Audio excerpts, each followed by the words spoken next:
स्वागत है PTC news ਦੇ ਵਿਚਾਰ ਦਰਸ਼ਕਾਂ ਦਾ। मैं हरप्रीत सिंह, तुम देख रहे हो गिलको प्रेजेंट्स विचार तकरार। एक अहम मुद्दे ते विचार चर्चा लैके एक बार फिर तो तुहाडे सामने हाजिर हाँ। आम आदमी पार्टी की सरकार ने कल अपना पलेठा बजट जिहड़ा वो जारी किया है। उस बजट दे विच उस बजट नूं रलवा मिलवा हुंगारा जो मिल रहा है। कोई लोग कहते हैं कि चंगा बजट है, कुछ लोग उहदे विच खामियां कढ रहे हैं कि ये कमियां रह गई ने, जे ये होंदियां तां पूरीआं हो जांदियां। ते कुछ माहिर कहते हैं कि अनाउंसमेंट्स तां तुसीं कर दित्तियां, तुसीं खर्चे तां गिण दित्ते, तुसीं विकास के दावे तां कर दित्ते, पर वसीले कित्थे ने, वो पैसा आएगा कित्थों, ये दसना बड़ा लाजमी सीगा। किते ना किते वो जिहड़ा फिजिकल डेफिसिट है वो तंग करेगा सानू आने वाले समय दे विच। वो भी उदों जदों जीएसटी का कंपोनेंट सेंटर गौरमेंट का बंद हो रहा है, वो भी उदों जदों एक्साइज पॉलिसी चैलेंज हो गई है हाई कोर्ट दे विच, और हाई कोर्ट ने सूबा सरकार नूं पुछ लिया कि तुहाडी पॉलिसी ते क्यों ना रोक लगाई जाए, नोटिस जारी किया। तां दोहरा झटका कह सकते हैं कि पंजाब सरकार नूं लग सकता है। एक पासे जिहड़ा पैसा जीएसटी दे वजों सेंटर गौरमेंट तो आंदा सी 1 जुलाई तो वह भी बंद हो रहा है। दूजे पासों जे एक्साइज पॉलिसी ਇਹ ਵਾਲੀ ਸਿਰੇ नहीं चढ़ती, जिसका अनुमान सरकार ला रही है कि 40% ਵੱਧ मालिया कमावांगे जेकर ਇਹ ਵਾਲੀ एक्साइज पॉलिसी सिरे चढ़ जाती है। तो दूजे पासे चर्चा यह भी चल रही है कि जीएसटी कौंसल की जिहड़ी मीटिंग चल रही है चंडीगढ़ दे विच, अज भी मीटिंग सी, कल भी मीटिंग है, उस दे विच इस गल ते भी चर्चा की जा रही है कि पेट्रोल डीजल नूं जीएसटी के घेरे दे विच लिआंदा जावे। इसे करके अज सवेर तो ही सोशल मीडिया ते 33 रुपए फी लीटर पेट्रोल सस्ता की गल चल रही है। वो आंकड़ा उत्थों ही आया कि अज एक्साइज ड्यूटी अज वैट है जिहड़ा वो कुल मिला के जिहड़ा लगदा वो 40 तो 42% टोटल लगदा है। तो जेकर वो जीएसटी के घेरे दे विच लिया दिता जाता और हायर स्लैब लई जाती है, 28% भी लिया जाता है, तो घट्टो घट्ट 10 तो 15% टैक्स घट जाएगा। तो वह मालिया जिहड़ा कटदा वो लगभग 15 तो लैके 20 रुपए तक का फर्क पै सकता है। पर सवाल ये खड़ा होंदा कि कमाऊ पुत नूं जीएसटी के घेरे दे विच लियाउण दे लई मंजूरी कौन देगा, यह भी एक वड्डा सवाल है। ओवरऑल ये बजट किस तरह का हैगा, इस बजट दे विच की कुछ खास रहण वाला है, सरकार दे अगे चुनौतियां की ने, इस सब बारे जानने के लिए साडे नाल अज खास मेहमान मौजूद ने जिन्हां नूं सारा पंजाब सुणदा है, जिन्हां दी गल सारा पंजाब सुणदा है, इत्थों तक कि सरकारां भी राय लैंदियां ने। साडे नाल मौजूद ने प्रोफैसर RS घुम्मण साहब, मशहूर अर्थशास्त्री ने, साडे नाल जुड़ रहे हैं। RS सचदेवा साहब चेयरमैन ने PhD CCI दे, और मोंटी सैगल साहब बुलारा ने petrol pump dealer association Punjab दे। बहुत बहुत स्वागत है तिन्ने मेहमानां दा। नॉन पोलीटिकल डिबेट लैके आए हैं, कोई पोलीटिकल पार्टी का सी बंदा नहीं इत्थे बुलाया, बुलारा नहीं बुलाया, क्योंकि ये बजट बड़ी समझण वाली चीज़ हैगी है। सरकार लगातार दावे कर रही है। अज जिन्नियां न्यूज़पेपर वड्डियां न्यूज़पेपर सीगियां सारियां न्यूज़पेपर दे विच डिटेल दे विच दस्सिया गया, पहले फ्रंट पेज ते दस्सिया गया कि इस बजट दे विच नवेकला की है, नवा की है, पहली बार की है, किवें लोक पक्षी बजट हैगा। दूजे पासे हालांकि इस ते विरोधी तरह तंज जरूर कस रही ने कि तुसीं दावा करदे हो कि पेपरलैस बजट असीं लिया के 21 लाख रुपए का फायदा किया, पर लाखां रुपए की ऐड अखबारां च दे के वो फायदा कित्थे गया, ये समझना बड़ा जरूरी है। साडे नाल खास मेहमान जुड़े हुए हैं। घुम्मण साहब तो शुरुआत करते हैं। घुम्मण साहब, मैं लगातार थोड़े कालम भी वो पढ़ता रहा, तुसीं अखबारां दे विचों थोड़े कालम लगते रहे ने कि ये नहीं है कि पंजाब दे कोल सरमाया नहीं है, ये नहीं है कि पंजाब दे कोल वसीले नहीं है, वसीले भी हैगे, कमाई भी हो सकती है, पर उहदे लई तुहाडा निश्चय होना बड़ा जरूरी है, सूझ होनी बड़ी जरूरी है। ओवरऑल इस बजट नूं तुसीं किस तरह वेखदे हो? जिहड़े प्रोमिसिस कीते गए ने, जिहड़े वादे कीते गए ने, उहदे वसीले है, उन्नी कमाई है जिन्हें वादे असीं कर दिते? पहली गल तो यह है कि बजट जिहड़ा कोई भी 100% जिहड़ा वो करैक्ट नहीं हुंदा जी, 100 परफेक्शन किते नहीं हुंदा, ते ना ही जिहड़ा है वो कह सकते हैं कि ये मैनू आवाज क्यों सुन रही है, मैं करा दा जी, ठीक, मैनू क्यों आवाज सुन रही है, मेरी आवाज सुन रही मैनू, मैं कर रहा जी घुम्मण साहब, ठीक कर रहा हूँ, तुसीं बोलो। देखो मैं हरप्रीत जी शुक्रिया पहला तो तुहाडा दूजे मेहमानां नाल जुड़न दा भी ते दर्शकां नाल जुड़न दा जी। मैनू लगदा है कि मेरा इस प्रति जिहड़ा मिक्स्ड रिएक्शन है बजट के प्रति।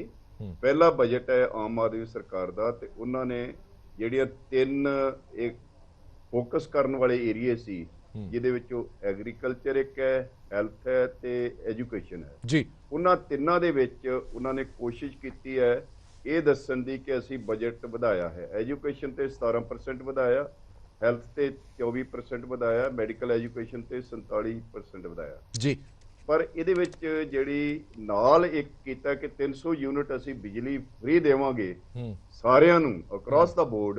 ਇਹਦੇ ਨਾਲ ਖਰਚਾ ਜਿਹੜਾ ਨਾ, ਇਹ ਸਾਰੇ 75 ਲੱਖ ਕੰਜ਼ਿਊਮਰ 300 ਯੂਨਿਟ ਫ੍ਰੀ ਬਿਜਲੀ ਬਾਲਣਗੇ ਤਾਂ 13,000 ਕਰੋੜ ਦਾ ਖਰਚਾ ਸਾਲਾਨਾ ਵੱਧ ਜਾਣਾ, ਤੇ ਨਹੀਂ ਤਾਂ ਪਿਛਲੇ ਐਵਰੇਜ ਦੇਖਦੇ ਆ ਵੀ 5,000 ਦਾ ਕਰੋੜ ਦਾ ਕਰਜ਼ਾ ਹੋਰ ਵੱਧ ਜਾਣਾ। ਸੋ ਮੈਨੂੰ ਲੱਗਦਾ ਕਿ ਇਹ 35,000 ਕਰੋੜ ਦਾ ਕਰਜ਼ਾ ਵੀ ਹੈ, 35% ਇਹਦੇ ਵਿੱਚ ਬਜਟ ਦੇ ਵਿੱਚ ਜਿਹੜਾ 1,55,000 ਕਰੋੜ ਦਾ ਬਜਟ ਹੈ ਉਹਦੇ ਚ 35% ਕਰਜ਼ਾ ਹੈ, ਉਹ ਕਰਜ਼ਾ ਵੀ ਵਿੱਚੇ ਗਿਣ ਲਿਆ ਹੈਗਾ। ਤੇ ਇਹਨਾਂ ਗੱਲਾਂ ਨੂੰ ਧਿਆਨ ਚ ਰੱਖ, ਕੁਝ ਚੀਜ਼ਾਂ ਤੇ ਤਾਂ ਇਹਨਾਂ ਨੇ ਕੋਸ਼ਿਸ਼ ਕੀਤੀ ਹੈ ਕਿ ਅਸੀਂ ਜਿਹੜਾ ਬਜਟ ਵਧਾਵਾਂਗੇ, ਪਰ ਇਹ ਬਜਟਰੀ ਐਸਟੀਮੇਟਸ ਨੇ, ਤੇ ਜਿਹੜੇ ਇਹਨਾਂ ਨੇ ਬਜਟ ਵਧਾਉਣ ਦੀ ਗੱਲ ਕੀਤੀ ਹੈ ਉਹ ਪਿਛਲੇ ਸਾਲ ਦੇ ਬਜਟਰੀ ਐਸਟੀਮੇਟਸ ਨਾਲੋਂ ਨਹੀਂ, ਜੋ ਐਕਚੁਅਲ ਐਕਸਪੈਂਡੀਚਰ ਹੈ ਉਹਦੇ ਨਾਲੋਂ, ਔਰ ਪਿਛਲਾ ਸਾਲ ਜਿਹੜਾ ਹੈ ਉਸ ਤੇ ਕੋਵਿਡ ਦਾ ਵੀ ਪ੍ਰਭਾਵ ਸੀ। ਤੇ ਪਰ ਇਹ ਜਿਹੜੀ ਸਰਕਾਰ ਹੈ ਇਹਨਾਂ ਨੂੰ ਜੋ ਇਨਹੈਰੀਟਡ ਕੀਤਾ, ਜਿਹੜਾ ਆਮ ਇਹ ਕਿਹਾ ਜਾਂਦਾ ਕਿ ਖਜ਼ਾਨਾ ਖਾਲੀ ਹੈ, ਖਜ਼ਾਨਾ ਖਾਲੀ ਕਦੇ ਨਹੀਂ ਹੁੰਦਾ। ਖਜ਼ਾਨਾ ਇੱਕ ਫਲੋ ਹੈ ਜਿਹੜਾ ਨਾਲ ਇਨਕਮ ਆਣੀ ਹੈ, ਨਾਲ ਖਰਚੇ ਹੋਣੇ ਨੇ।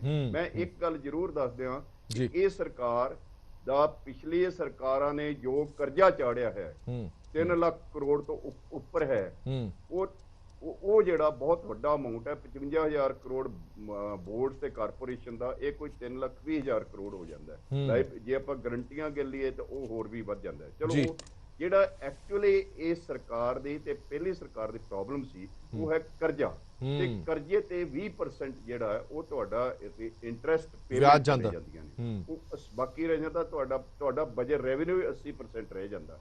ਇਹ ਬਹੁਤ ਵੱਡਾ ਹੈ, ਤੇ ਮੈਨੂੰ ਲੱਗਦਾ ਕਿ ਇਸ ਬਜਟ ਵਿੱਚ ਕਰਜ਼ਾ ਉਤਾਰਨ ਦੀ ਕੋਈ ਗੱਲ ਨਹੀਂ ਕੀਤੀ ਗਈ, ਨਾ ਹੀ ਕਰਜ਼ਾ ਉਤਾਰਨ ਦਾ ਕੋਈ ਰੋਡ ਮੈਪ ਦਿੱਤਾ ਗਿਆ ਹੈ।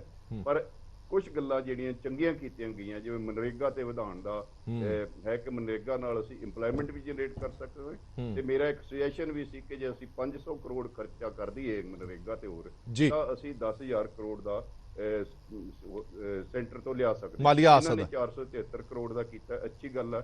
ਤੇ ਮੈਨੂੰ ਲੱਗਦਾ ਹੈ ਦੂਜੀ ਜਿਹੜੀ ਵੱਡੀ ਗੱਲ ਹੈ, ਜਿੰਨਾ ਖਰਚਾ ਵਧਾਇਆ ਗਿਆ ਹੈਲਥ ਔਰ ਐਜੂਕੇਸ਼ਨ ਤੇ, ਮੈਨੂੰ ਨਹੀਂ ਲੱਗਦਾ ਕਿ ਉਹਦੇ ਨਾਲ ਕੋਈ ਬਹੁਤ ਵੱਡੀ ਚੇਂਜ ਆਉਣ ਵਾਲੀ ਹੈ। ਤੇ ਤੀਜੀ ਜਿਹੜੀ ਗੱਲ ਹੈ, ਈਵਨ ਮੁਹੱਲਾ ਕਲੀਨਿਕਾਂ ਦੇ ਜਿਹੜੇ, ਜੇ ਆਪਾਂ ਇੱਕ ਸਾਲ ਦਾ ਮਤਲਬ ਇਸ ਸਾਲ 117 ਵਧਾਉਣੇ, 5 ਸਾਲਾਂ ਚ ਜਿਹੜੇ 585 ਹੋਣਗੇ ਨਾ, ਮੈਨੂੰ ਲੱਗਦਾ ਕਿ ਇਸ ਨਾਲੋਂ ਪੰਜਾਬ ਦਾ ਜਿਹੜਾ ਆਪਣਾ ਇਨਫਰਾਸਟ੍ਰਕਚਰ ਹੈ ਡਿਸਪੈਂਸਰੀ, ਉਹਨੂੰ ਸਟਰੈਂਥਨ ਕਰਨ ਦੀ ਲੋੜ ਹੈ। ਤੁਹਾਡੇ ਕੋਲ ਸਪੈਸ਼ਲਿਸਟ ਘੱਟ ਨੇ, ਤੁਹਾਡੇ ਕੋਲੇ ਦੂਸਰੇ ਜਨਰਲ ਡਾਕਟਰਸ ਘੱਟ ਨੇ, ਤੁਹਾਡੇ ਕੋਲ ਇਨਫਰਾਸਟ੍ਰਕਚਰ ਜਿਹੜਾ ਉਹ ਠੀਕ ਕਰਨ ਦੀ ਲੋੜ ਹੈ। ਤੇ ਇਹ ਲੋੜ ਨਹੀਂ ਸੀ, ਮੈਨੂੰ ਲੱਗਦਾ ਹੈ ਇਹ ਇੱਕ ਮਾਰਕੀਟਿੰਗ ਦੇ ਐਂਗਲ ਤੋਂ ਤਾਂ ਠੀਕ ਹੈ ਮੁਹੱਲਾ ਕਲੀਨਿਕਾਂ, ਪਰ ਇਹਦਾ ਮਤਲਬ ਕਿ 12,500 ਤੋਂ ਉੱਪਰ ਸਾਡੇ ਪਿੰਡ ਹੈ, 12,500 ਮੁਹੱਲਾ ਕਲੀਨਿਕਾਂ ਕਦੋਂ ਖੁੱਲਣਗੀਆਂ, ਇਹ ਵੀ ਵੇਖਣ ਦੀ ਲੋੜ ਹੈ। ਸੋ ਮੈਨੂੰ ਲੱਗਦਾ ਕਿ ਜਿਹੜਾ ਇਸ ਵੇਲੇ ਇਨਫਰਾਸਟ੍ਰਕਚਰ ਸਾਡੇ ਕੋਲ ਹੈ, ਉਹਦੇ ਨਾਲ ਸ਼ੁਰੂ ਕੀਤਾ ਜਾ ਸਕਦਾ, ਉਹਦੇ ਨਾਲ ਸ਼ੁਰੂ ਕੀਤਾ ਜਾ ਸਕਦਾ। ਕਮਰ ਸਾਹਿਬ, ਮੈਂ ਇੱਕ ਸਵਾਲ ਬਤੌਰ ਮਾਹਰ ਤੁਹਾਡੇ ਤੋਂ ਜ਼ਰੂਰ ਸਮਝਣਾ ਚਾਹੁੰਦਾ, ਆਮ ਲੋਕ ਵੀ ਸਮਝਣਾ ਚਾਹੁੰਦੇ ਨੇ ਕਿ ਲੇਮੈਨ ਦੀ ਭਾਸ਼ਾ ਦੇ ਵਿੱਚ, ਇੱਕ ਆਮ ਆਪਾਂ ਘਰ ਦਾ ਜਦੋਂ ਬਜਟ ਬਣਾਉਂਦੇ ਆ, ਘਰ ਦਾ ਬਜਟ ਇਹ ਬਣਾਉਂਦੇ ਆ ਕਿ ਇਸ ਸਾਲ ਫਲਾਣੀ ਅਸੀਂ ਚੀਜ਼ ਖਰੀਦਣੀ ਆ, ਤੇ ਅਸੀਂ ਇਹ ਕਹਿੰਦੇ ਆ ਕਿ ਉਸ ਚੀਜ਼ ਦੇ ਲਈ ਸਾਡੇ ਕੋਲ ਇੰਨੇ ਪੈਸੇ ਨੇ, ਇੰਨੇ ਪੈਸੇ ਪਾ ਕੇ ਅਸੀਂ ਉਹ ਚੀਜ਼ ਲੈ ਲੈਣੀ ਹੈ। ਮੈਂ ਬਜਟ ਦਾ ਸਮਝਣਾ ਚਾਹੁੰਦਾ ਕਿ ਸਾਡੇ ਕੋਲ ਉਨੀ ਕਮਾਈ ਹੈ ਜਿੰਨਾ ਅਸੀਂ ਬਜਟ ਰੱਖਿਆ, ਕਿ ਅਸੀਂ ਸਿਹਤ ਦੇ ਲਈ ਇੰਨਾ, ਸਿੱਖਿਆ ਦੇ ਲਈ ਇੰਨਾ, ਫਲਾਣੇ ਦੇ ਲਈ ਇੰਨਾ, ਢਿਮਕੇ ਲਈ ਇੰਨਾ, ਉਹਨਾਂ ਚੀਜ਼ਾਂ ਦੇ ਲਈ ਸਾਡੇ ਕੋਲ ਪੈਸਾ ਹੈ, ਵਸੀਲੇ ਹੈ, ਜਾਂ ਉਹ ਵਸੀਲੇ ਕ੍ਰੀਏਟ ਕਰਨੇ ਆ ਤਾਂ ਉਹ ਕਿਵੇਂ ਕ੍ਰੀਏਟ ਕਰਨੇ ਆ। ਨਵਾਂ ਤਾਂ ਕੋਈ ਟੈਕਸ ਲਗਾਉਣਾ ਨਹੀਂ ਅਸੀਂ, ਇਸ ਤੋਂ ਇਲਾਵਾ ਲਾਇਬਿਲਿਟੀ ਸਾਡੀਆਂ ਜ਼ਰੂਰ ਵੱਧ ਰਹੀਆਂ ਨੇ, ਉਹ ਜਿਹੜਾ ਖੱਪਾ ਹੈ ਖਰਚੇ ਤੇ ਕਮਾਈ ਦੇ ਵਿਚਕਾਰਲਾ, ਉਹ ਖੱਪਾ ਕਿਵੇਂ ਪੂਰਾ ਹੋਏਗਾ? ਦਰਅਸਲ ਜਿਹੜਾ ਰੈਵਨਿਊ ਡੈਫਿਸਿਟ ਹੈ ਉਹ 2% ਹੈ ਜੀ। ਜਦੋਂ ਕੋਈ ਸਟੇਟ ਦਾ ਰੈਵਨਿਊ ਡੈਫਿਸਿਟ ਇੰਨਾ ਵੱਡਾ ਹੁੰਦਾ ਹੈ ਤਾਂ ਇਹਦਾ ਮਤਲਬ ਹੈ ਕਿ ਸਰਕਾਰ ਉਹਨਾਂ ਰੈਵਨਿਊ ਵੀ ਜਨਰੇਟ ਨਹੀਂ ਕਰ ਸਕਦੀ। ਬਾਕੀ ਜਿਹੜਾ ਫਿਸਕਲ ਡੈਫਿਸਿਟ ਹੈ, ਵਿੱਤੀ ਘਾਟਾ, ਉਹਨੂੰ ਤਾਂ ਉਹ ਤਾਂ ਕਹਿੰਦੇ ਨੇ ਕਿ ਕੁੱਲ ਆਮਦਨ ਤੇ ਕੁੱਲ ਖਰਚੇ ਦਾ, ਪਰ ਜਿਹੜਾ ਰੈਵਨਿਊ ਇਕੱਠਾ ਹੋ ਰਿਹਾ ਮਾਲੀਆ ਤੇ ਜਿਹੜਾ ਰੈਵਨਿਊ ਚੋਂ ਖਰਚ ਹੋ ਰਿਹਾ, ਜੇ ਉਹ ਵੀ 2% ਘਾਟਾ ਹੈ ਤਾਂ ਇਹਦਾ ਮਤਲਬ ਇਹ ਬੜੀ ਚਿੰਤਾ ਦੀ ਗੱਲ ਹੈ। ਤੁਸੀਂ ਗੱਲ ਕੀਤੀ ਹੈ ਕਿ ਇਸ ਦੇ ਕੀ ਰਿਸੋਰਸਿਸ ਹੈਗੇ ਨੇ, ਮੇਰੇ ਹਿਸਾਬ ਨਾਲ ਹੈਗੇ ਨੇ, ਕਿਉਂਕਿ ਮੈਂ ਤਾਂ ਪਿਛਲੇ 1 ਸਾਲ ਤੋਂ ਲਿਖ ਰਿਹਾ, ਬੋਲ ਰਿਹਾ, ਕਹਿ ਰਿਹਾ, ਔਰ ਮੇਰਾ ਨੋਟ ਜਿਹੜਾ ਹੈ ਇਸ ਦੇ, ਮੈਂ ਸਪੈਸ਼ਲ ਇਨਵਾਈਟੀ ਸੀਗਾ 6th ਫਾਈਨਾਂਸ ਕਮਿਸ਼ਨ ਦਾ, ਉਹਦੇ ਵਿੱਚ ਮੇਰਾ ਇੱਕ ਨੋਟ ਉਹਨਾਂ ਨੇ ਆਪਣੀ ਵਿਜ਼ਡਮ ਚੋਂ ਕਮਿਸ਼ਨ ਨੇ ਲਾਇਆ ਹੋਇਆ, ਜਿਹਦੇ ਵਿੱਚ ਮੈਂ ਦੱਸਿਆ ਕਿ 28,500 ਕਰੋੜ ਰੁਪਇਆ ਸਰਕਾਰ ਬਿਨਾਂ ਟੈਕਸ ਲਾਏ ਤੋਂ ਹੋਰ ਲਿਆ ਸਕਦੀ ਹੈ। ਉਹਦਾ ਇੱਕ ਜਿਹੜਾ ਇੰਡੀਕੇਟਰ ਹੈ ਉਹ ਇਹਨਾਂ ਨੇ ਐਕਸਾਈਜ਼ ਵਿੱਚ ਦੱਸਿਆ ਵੀ ਹੈ ਕਿ 40% ਅਸੀਂ ਇਨਕਰੀਜ਼ ਕਰਾਂਗੇ। ਮੈਂ ਕਹਿੰਦਾ GST ਚ ਵੀ ਹੋ ਸਕਦਾ ਹੈ।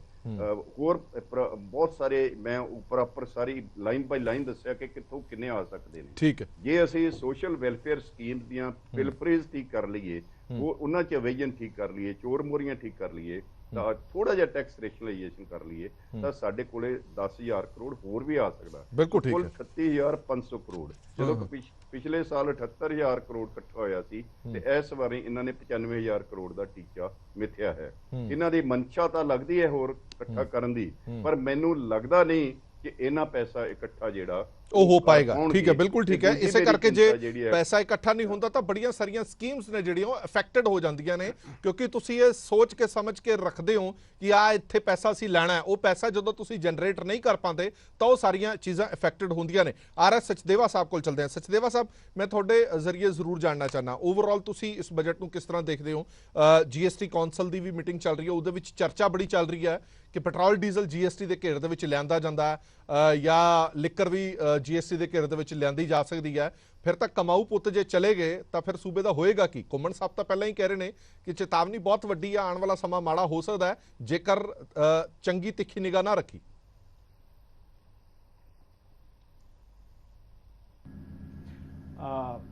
Thank you Harpreet ji and ਸਾਰੇ ਬਾਕੀ ਸਰੋਤੇ ਕੋ ਸਾਰੇ ਦੇਖ ਰਹੇ ਨੇ, ਉਹਨਾਂ ਦਾ PTC ਚੈਨਲ ਦੇ ਮੈਨੂੰ ਬੁਲਾਉਣ ਦਾ ਬਹੁਤ ਬਹੁਤ ਧੰਨਵਾਦ ਜੀ। ਜਿਹੜਾ ਬਜਟ ਦੇ ਨਾਲ ਲਿੰਕ ਤੁਸੀਂ ਗੱਲਾਂ ਕਰ ਰਹੇ ਹੋ, ਸਭ ਤੋਂ ਵੱਡਾ ਤੇ ਹਰਪ੍ਰੀਤ ਜੀ ਇਸ ਵੇਲੇ ਚੈਲੰਜ ਹੈ ਕਿ ਜਿਹੜਾ ਕੱਲ ਤੱਕ ਡਿਸੀਜਨ ਹੋਣਾ ਹੈ ਕਿ ਅੱਗੋਂ ਸਾਡੀ ਡੈਫੀਸਿਟ ਨੂੰ ਕਿਆ ਸੈਂਟਰਲ ਗਵਰਨਮੈਂਟ ਜਾਂ GST ਕਾਉਂਸਲ 5 ਸਾਲ ਤੋਂ ਬਾਅਦ ਅੱਗੇ ਸਬਸਿਡਾਈਜ਼ ਕਰਦੀ ਹੈ ਕਿ ਨਹੀਂ ਕਰਦੀ। ਜਿਹੜਾ ਸਾਡੇ ਲਈ ਇਸ ਵੇਲੇ 47% ਆਫ ਦਾ ਰੈਵਨਿਊ ਹੈ ਔਰ 15,000 ਕਰੋੜ ਰੁਪਏ ਐਨੂਅਲ ਹੈ। ਜੇ ਉਹ ਪੈਸੇ ਨਹੀਂ ਅੱਗੇ ਵਧਦੇ, ਸਾਡੀ ਸਬਸਿਡੀ ਨਹੀਂ ਮਿਲਦੀ, ਤੇ ਇਹ ਸਾਰਾ ਬਜਟ ਵੈਸੇ ਹੀ ਕੋਲੈਪਸ ਹੋ ਜਾਂਦਾ ਹੈ। ਔਰ ਜੇ ਉਹ ਸੈਂਟਰਲ ਗਵਰਨਮੈਂਟ 1 ਸਾਲ ਲਈ ਜਾਂ 2 ਸਾਲ ਲਈ ਇਸ ਨੂੰ ਅੱਗੇ ਐਕਸਟੈਂਡ ਕਰ ਦਿੰਦੀ ਹੈ, ਫਿਰ ਮੈਂ ਸਮਝਣਾ ਕਿ ਜਿਹੜੇ ਕੰਪਲਾਇੰਸ ਇਹਨਾਂ ਨੇ ਕਹੇ ਆ ਜਾਂ ਜਿਹੜੇ ਇਹਨਾਂ ਨੇ ਪਲਾਨ ਦਿੱਤੇ ਆ, ਜਿਹਦੇ ਦੇ ਵਿੱਚ ਇੱਕ GST ਦਾ ਇੰਟੈਲੀਜੈਂਸ ਯੂਨਿਟ ਕ੍ਰੀਏਟ ਕੀਤਾ ਜਾਏਗਾ ਰੈਵਨਿਊ ਵਧਾਉਣ ਲਈ, ਜਾਂ ਐਕਸਾਈਜ਼ ਦਾ 27% ਰੈਵਨਿਊ ਦੀ ਗੱਲ ਕਹੀ ਹੈ, ਜਿਹਦੇ ਵਿੱਚ ਅੱਜ ਹੀ ਹਾਈ ਕੋਰਟ ਨੇ ਸਟੇ ਕਰ ਦਿੱਤਾ ਹੈ ਬਿਲਕੁਲ ਐਕਸਾਈਜ਼ ਪਾਲਿਸੀ ਦੇ ਉੱਤੇ। ਇਹ ਚੀਜ਼ਾਂ ਬੜੀਆਂ ਅਹਿਮ ਨੇ ਕਿ ਇਹ ਉਹਦੇ ਵਿੱਚ ਪੰਜਾਬ ਗਵਰਨਮੈਂਟ ਦੀ ਰੈਵਨਿਊ ਦੀ ਉਮੀਦਾਂ ਤੇ ਉਤਰੇਗਾ ਕੰਮ ਕਿ ਨਹੀਂ ਉਤਰੇਗਾ। ਜੇ ਉਹ ਨਹੀਂ ਉਤਰ ਪਾਇਆ ਔਰ ਅਸੀਂ ਇਹਨਾਂ ਦੋਨਾਂ ਤਿੰਨਾਂ ਦੇ ਵਿੱਚੋਂ ਕਿਤੇ ਵੀ ਖਿਸਕ ਗਏ ਤੇ ਫਿਰ ਸਾਰੀ ਜਿਹੜੀ ਪਲਾਨ ਹੈ, ਜਿਹੜੀਆਂ ਸਬਸਿਡੀਆਂ ਹੈ, ਜਾਂ 15,845 ਕਰੋੜ ਰੁਪਏ ਅਸੀਂ ਪਾਵਰ ਸਬਸਿਡੀ ਤੇ ਪਹੁੰਚ ਗਏ ਹਾਂ, ਵਿਚ ਇਜ਼ ਆਈ ਬਲੀਵ ਮਤਲਬ ਬਲੀਵੇਬਲ ਕਿ ਪੰਜਾਬ ਕਿੱਥੋਂ ਦਊਗਾ। ਸੈਂਟਰ ਗਵਰਨਮੈਂਟ ਨੇ ਕਿਤੇ ਕੋਈ ਸਪੋਰਟ ਪੰਜਾਬ ਨੂੰ ਵੈਸੇ ਹੀ ਨਹੀਂ ਕਰਨੀ, ਔਰ ਪੰਜਾਬ ਦਾ ਜੇ ਰੈਵਨਿਊ ਵੀ ਨਹੀਂ ਇਹ ਵਧਾ ਪਾਏ ਤੇ 15,845 ਕਰੋੜ ਦੀ ਪਾਵਰ ਸਬਸਿਡੀ ਦੇਣੀ ਬਹੁਤ ਮੁਸ਼ਕਿਲ ਹੈ। ਅਸੀਂ ਇਹਨਾਂ ਨੂੰ ਕਿਹਾ ਸੀ ਕਿ ਤੁਸੀਂ ਜਿੰਨੀਆਂ ਕਾਰਪੋਰੇਸ਼ਨਾਂ ਨੇ, ਜਿੰਨੀ ਪੰਜਾਬ ਗਵਰਨਮੈਂਟ ਦੀ ਪੂਲਿੰਗ ਦੇ ਵਿੱਚ ਜ਼ਮੀਨਾਂ ਫालतू ਪਈਆਂ ਨੇ, ਉਹਨਾਂ ਨੂੰ ਤੁਸੀਂ ਉਹਦੇ ਚੋਂ ਰੈਵਨਿਊ ਜਨਰੇਟ ਕਰੋ, ਉਹਨਾਂ ਨੂੰ ਪਲਾਨ ਕਰੋ ਸੇਲ ਕਰਨ ਦਾ, ਉਹਨਾਂ ਨੂੰ PPP ਮਾਡਲ ਦੇ ਵਿੱਚ ਲਿਆਓ, ਉਹਨਾਂ ਨੂੰ ਡਿਵੈਲਪ ਕਰੋ। ਉਹ ਬੜੀਆਂ ਸੈਂਟਰਲਾਈਜ਼ਡ ਪਲੇਸਿਸ ਦੇ ਉੱਤੇ ਜਗ੍ਹਾ ਪਈਆਂ ਨੇ, ਲੇਕਿਨ ਉਹ ਇਹਨਾਂ ਨੇ ਕਿਤੇ ਵੀ ਪਲਾਨ ਨਹੀਂ ਦਿੱਤਾ, ਜਿਹੜਾ ਕਿ ਮੈਂ ਸਮਝਦਾ ਸੀ ਐਤਕੀ ਸਾਡੀ ਪੋਲਿਸੀ 'ਚ ਆਏਗਾ ਬਜਟ ਦੇ ਵਿੱਚ। ਔਰ ਉਹਦੇ ਤੋਂ ਜਿਸ ਤਰ੍ਹਾਂ ਘੁੰਮਣ ਸਾਹਿਬ ਨੇ ਕਿਹਾ ਕਿ ਇਹਨਾਂ ਨੇ ਬੜੇ ਆਈਡੀਏ ਦਿੱਤੇ ਨੇ, ਹਰ ਵਾਰ ਲਿਖਦੇ ਨੇ, ਬਿਲਕੁਲ ਇਹ ਠੀਕ ਲਿਖਦੇ ਨੇ, ਲੇਕਿਨ ਜੇ ਇੱਕ ਅੱਧੀ ਗੱਲ ਇਹਨਾਂ ਦੀ ਕਹਿ ਲਓ ਮੰਨੀ ਵੀ ਗਈ ਹੈ, ਪਰ ਬਾਕੀ ਗੱਲਾਂ ਦੇ ਜੇ ਇੰਪਲੀਮੈਂਟ ਨਹੀਂ ਕਰਾਂਗੇ ਤੇ ਅਸੀਂ ਹਮੇਸ਼ਾ ਹੀ सचदेवा साहब एक सवाल एक सवाल सचदेवा साहब लगभग ये गल क्लीयर हो गई है जीएसटी की अज कौंसल की मीटिंग दे विच भी ये गल हुई है कि एक्सटेंड नहीं होने वाला, ये सूबा सरकार नूं खुद ही रेवन्यू जनरेट करना पैना क्योंकि जीएसटी और सेंटर गवर्नमेंट लगातार कह रही है कि ये असीं लंबे समय तो इन्होंने कह रहे हैं कि तुहानूं खुद अपने रेवन्यू करना पऊगा सैटल क्योंकि असीं एक्सटेंड करन दे मूड दे विच नहीं हैगे हैं। तां तुहानूं लगदा किते ना किते पिछलियां सरकारां भी इस दे लई जिम्मेवार हैगी है, मौजूदा पिछली सरकार भी इस दे लई जिम्मेवार है जो तुहानूं पता है कि इस तरीक नूं तुहाडे कोलों एक इन्ना वड्डा खप्पा आ जाना है जिहड़ा कमाई दा सोर्स है वो नहीं मिलना, तो तुहानूं कोई ना कोई ऑप्शन दूजा क्रिएट करना पैना है, वो आने वाले समय दे विच तुहाडे लई मुश्किल बन सकदी है। दूजा सवाल नाल मेरा ये भी हैगा कि जिहड़ी सचदेवा साहब तुसीं एक्साइज पॉलिसी की गल कीती है, एक्साइज पॉलिसी दे विच किते ना किते कोई लकूना तो रह ही होना जे चैलेंज होया हाई कोर्ट दे विच स्टे लगण दी कोई गल कीती जा रही है, इहदे विच किते ना किते तो कोई कमी रही है फिर?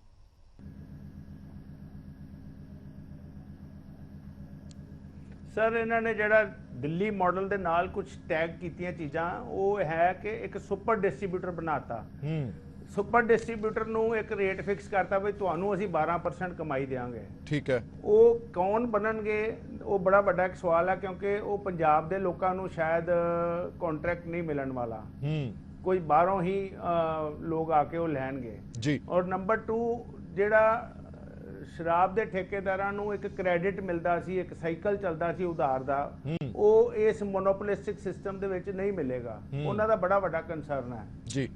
दूसरा उन्हां दा कंसर्न है कि तुसीं कोटा कर दिता अबॉलिश और इहदे नाल साडी जे सेल ना होई इन्नी जिन्नी तुसीं एक्सपैक्ट करदे हो ते असीं उस नुकसान दे विच बहुत ज़्यादा साडा अपना 20 तो 25% अमाउंट उड़ सकदा। तीसरा पॉइंट यह है कि जेड़े शराब के ठेकेदारां को इन्ने स्टॉक पे हैं इस साल दे क्लोजिंग दे जी, वो अगे टेक ओवर दे विच जिन्ना रेट विस्की दा घटन वाला है विच इज अराउंड 20 to 25%, वो सारा उन्होंने अपने कोल अब्जॉर्व करना पएगा। वो उस दे विच भी लाखां रुपए का उन्हां दा करोड़ां रुपए का नुकसान हो रहा है क्योंकि L1 को बहुत माल पिया है, सुपर डिस्ट्रीब्यूटर को बहुत माल पिया है, ठेकेदारां को बहुत माल पिया है। सो इस पॉलिसी नूं थोड़ा जिहा अज भी जे पहली बार आपां इन्नी चेंज वड्डी लिया रहे हैं, थोड़ा फ्लैक्सीबल करके करना चाहिए सी ताकि ਜਿਹੜੇ ਸ਼ਰਾਬ ਦੇ ਠੇਕੇਦਾਰ ਹੈ ਤੇ ਉਹੀ ਉਹਨਾਂ ਬੰਦਿਆਂ ਨੇ ਕਰਨਾ, ਉਹ ਬੰਦੇ ਸਾਨੂੰ ਥੋੜਾ ਜਿਹਾ ਉਹਨਾਂ ਦਾ ਵੀ ਧਿਆਨ ਰੱਖਿਆ ਜਾਏ। ਬਿਲਕੁਲ ਠੀਕ ਹੈ, ਮੋਂਟੀ ਸੈਗਲ ਸਾਹਿਬ ਵੀ ਮੇਰੇ ਨਾਲ ਜੁੜੇ ਹੋਏ ਨੇ। ਦੀ ਗੱਲ ਕਹੀ ਕਿ ਜੇ ਨਹੀਂ ਮੰਨੀ ਗਈ ਗੱਲ ਹੈ ਜੀ ਜੀ ਜੀ ਕੰਪਲੀਟ ਕਰੋ ਸਚਦੇਵਾ ਸਾਹਿਬ। हाँ जी, जे GST की गल ना मनी गई फिर ये सारे बजट दी और सारी साडी डिस्कशन का समझ लो कोई फायदा नहीं रहेगा। और ये कोई भी सरकार आ जाए पंजाब दे विच, कोई भी एक्सपर्ट आ जाए, वो इस इकोनॉमी नूं नहीं चला सकता। ठीक है, क्योंकि साडे कोल इन्ने रिसोर्सेज नहीं है कि 15,000 करोड़ रुपया असीं होर जनरेट कर लेवल ते कलैक्ट कर सकते। ठीक है, मोंटी सैगल साहब तुहानूं किन्नियां कुछ उम्मीदां ने क्योंकि लगातार तुसीं ये डिमांड सेंटर गवर्नमेंट तो करते आए हो कि GST ਦੇ ਅਧੀਨ ਲੈਣਾ ਚਾਹੀਦਾ ਪੈਟਰੋਲ ਡੀਜ਼ਲ ਨੂੰ ਕਿਉਂਕਿ ਜਿਸ ਦੇ ਨਾਲ ਦੋਹਰੀ ਰਾਹਤ ਮਿਲੇਗੀ। ਇੱਕ ਤਾਂ ਰੇਟ ਜਿਹੜੇ ਨੇ ਉਹ ਸਲੈਬ ਹੈ ਜਿਹੜੀ ਰੇਟ ਸਲੈਬ ਹੈ ਜਿਹੜੀ ਉਹ ਬਰਾਬਰ ਹੋ ਜਾਏਗੀ, ਦੂਜੇ ਪਾਸੇ ਆਮ ਲੋਕਾਂ ਨੂੰ ਵੀ ਰਾਹਤ ਮਿਲੇਗੀ। ਪਰ ਸਵਾਲ ਤਾਂ ਇਹ ਖੜਾ ਹੁੰਦਾ ਹੈ ਕਿ ਪਹਿਲਾਂ ਹੀ ਸੂਬਾ ਸਰਕਾਰਾਂ ਰੋ ਰਹੀਆਂ ਨੇ ਸਾਡੇ ਕੋਲ ਮਾਲੀਆ ਨਹੀਂ, ਨਵਾਂ ਟੈਕਸ ਅਸੀਂ ਲਗਾ ਨਹੀਂ ਸਕਦੇ। ਜੇਕਰ ਪੈਟਰੋਲ ਡੀਜ਼ਲ ਵੀ GST 'ਚ ਚਲਾ ਗਿਆ, ਰਹਿੰਦਾ ਖੂੰਦਾ ਜਿਹੜਾ ਵੈਟ ਲਗਾਉਂਦੇ ਸੀ ਉਹ ਵੀ ਹੱਥੋਂ ਨਿਕਲ ਗਿਆ, ਫਿਰ ਕਮਾਈ ਕਿੱਥੋਂ ਹੋਏਗੀ?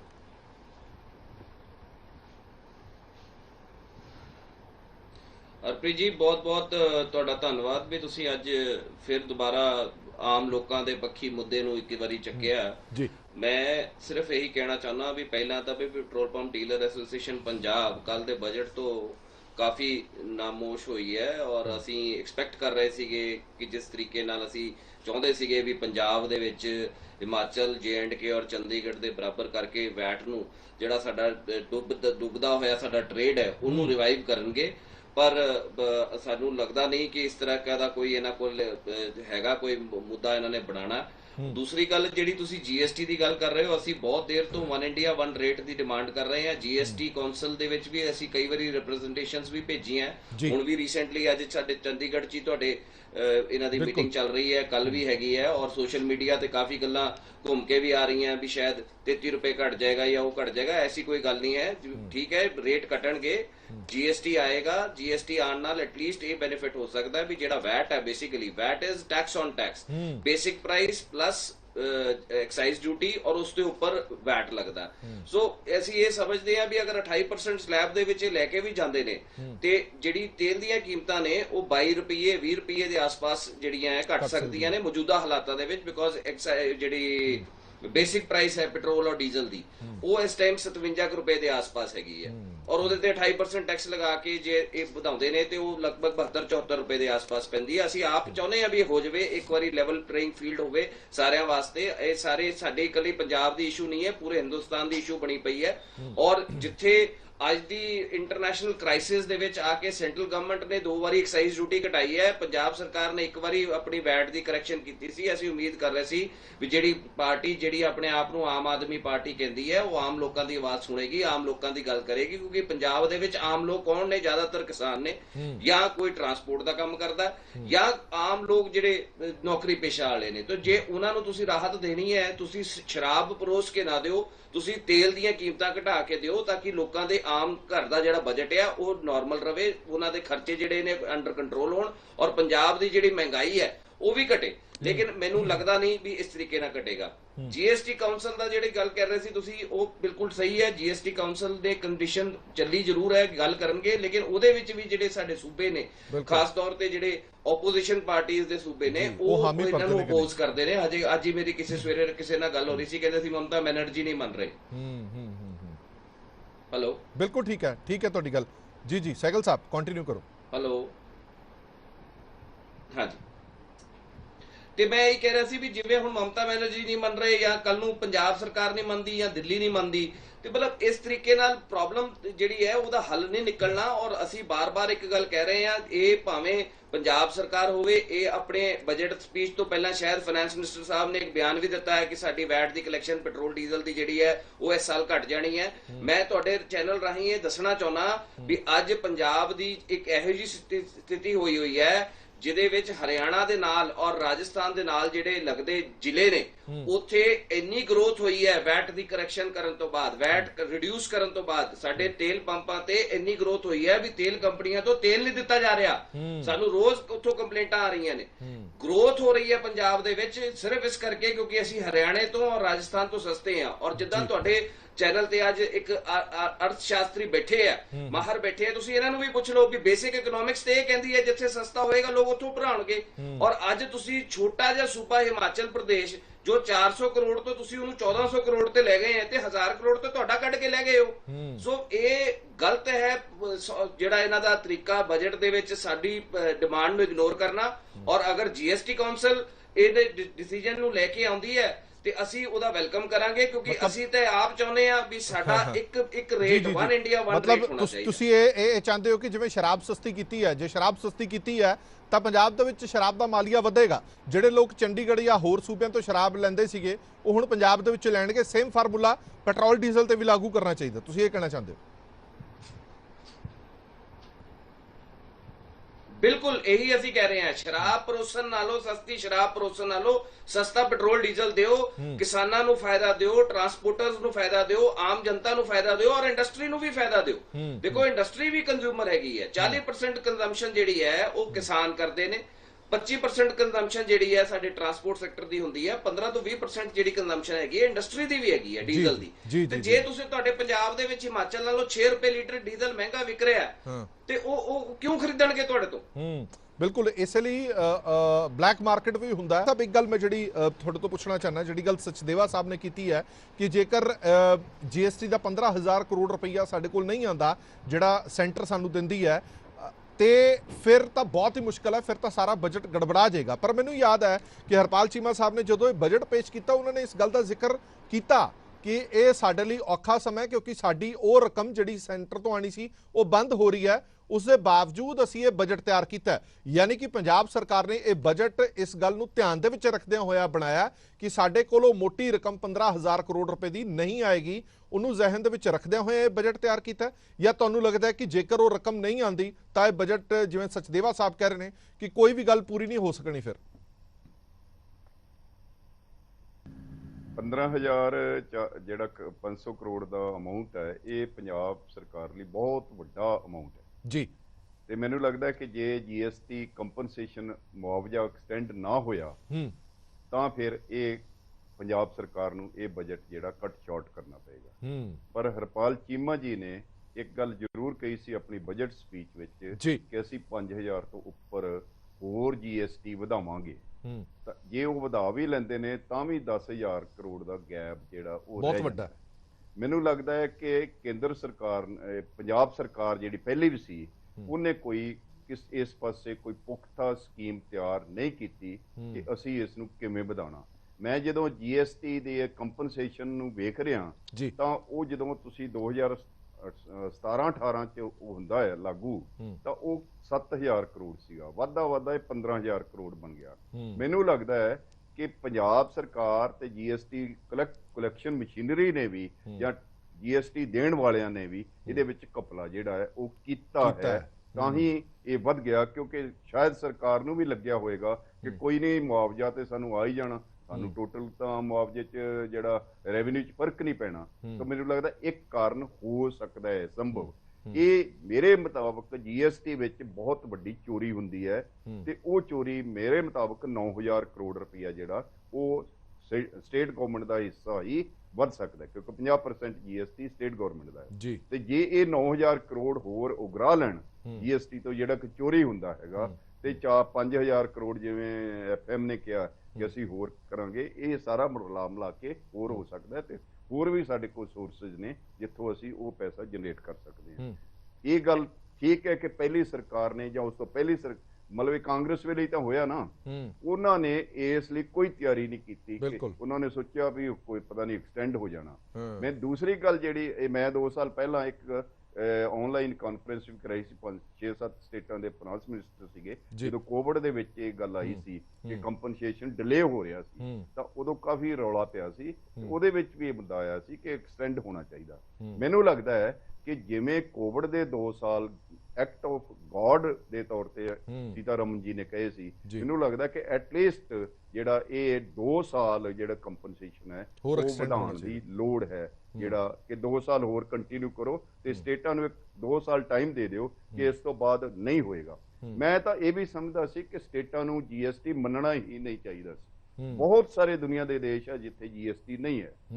ਜਿਹੜੇ ਗੱਲ ਪੈਟਰੋਲ ਡੀਜ਼ਲ ਤੇ GST ਹੈ, ਇਹ ਮੇਰੇ ਦੋਸਤ ਆਪਣੇ ਮੋਦੀ ਜੀ ਹੈ ਨਾ, ਉਹ ਪੈਟਰੋਲ ਪੰਪ ਜਿਹੜੇ ਐਸੋਸੀਏਸ਼ਨ ਦੇ ਪ੍ਰਧਾਨ ਨੇ, ਉਹ ਆਰਗੂਮੈਂਟ ਦੇ ਰਹੇ ਸੀ ਕਿ ਅਸੀਂ ਰੈਵਨਿਊ ਵਧਾ ਸਕਦੇ ਹਾਂ।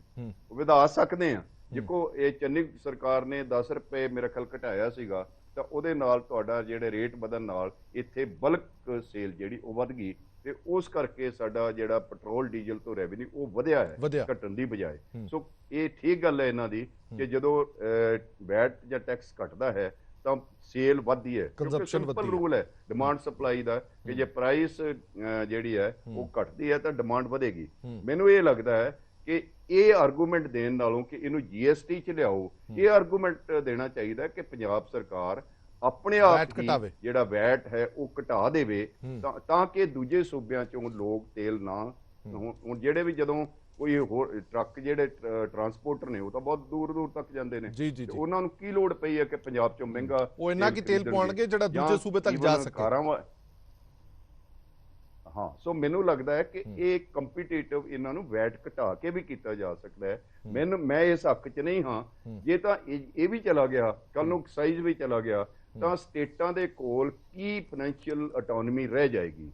ਪੋਲੀਟੀਕਲ ਆਟੋਨਮੀ ਤਾਂ ਪਹਿਲਾਂ ਹੀ ਬਹੁਤ ਸਪੇਸ ਘੱਟ ਹੈ, ਤੇ ਫਾਈਨੈਂਸ਼ੀਅਲ ਆਟੋਨਮੀ ਵੀ ਜਿਹੜੀ ਹੈ ਉਹ ਰਹੇ। ਤੇ ਪੋਲੀਟੀਕਲ ਆਟੋਨਮੀ ਦੇ ਜਿਹੜੇ ਝੰਡਾ ਬਰਦਾਰ ਪਾਰਟੀਆਂ ਸੀ ਉਹ ਵੀ ਹੁਣ ਨਹੀਂ ਬੋਲਦੀਆਂ ਕਿ ਸਾਨੂੰ ਕੋਈ ਸਟੇਟ ਆਟੋਨਮੀ ਦੀ ਲੋੜ ਹੈ ਜਾਂ ਇੱਕ ਸੰਘੀ ਢਾਂਚਾ ਜਿਹੜਾ ਮਜ਼ਬੂਤ ਕਰਨ ਦੀ ਲੋੜ ਹੈ। ਤੇ ਜੇ ਵਿੱਤ ਵੀ ਚਲਾ ਗਿਆ ਫਿਰ ਤਾਂ ਪੱਲੇ ਰਹੀ ਕੁਝ ਪੰਜਾਬ ਸਰਕਾਰ ਕੀ ਚੀਫ ਮਿਨਿਸਟਰ ਤਾਂ ਫਿਰ ਚੀਫ ਮਿਨਿਸਟਰਾਂ ਦੇ ਜਾਂ ਸਰਕਾਰਾਂ ਦੇ ਪੱਲੇ ਕੀ ਰਹਿ ਜਾਏਗਾ। ਤੇ ਮੈਨੂੰ ਲੱਗਦਾ ਇਹ ਲੀਵਰੇਜ ਗਵਾਉਣਾ ਨਹੀਂ ਚਾਹੀਦਾ।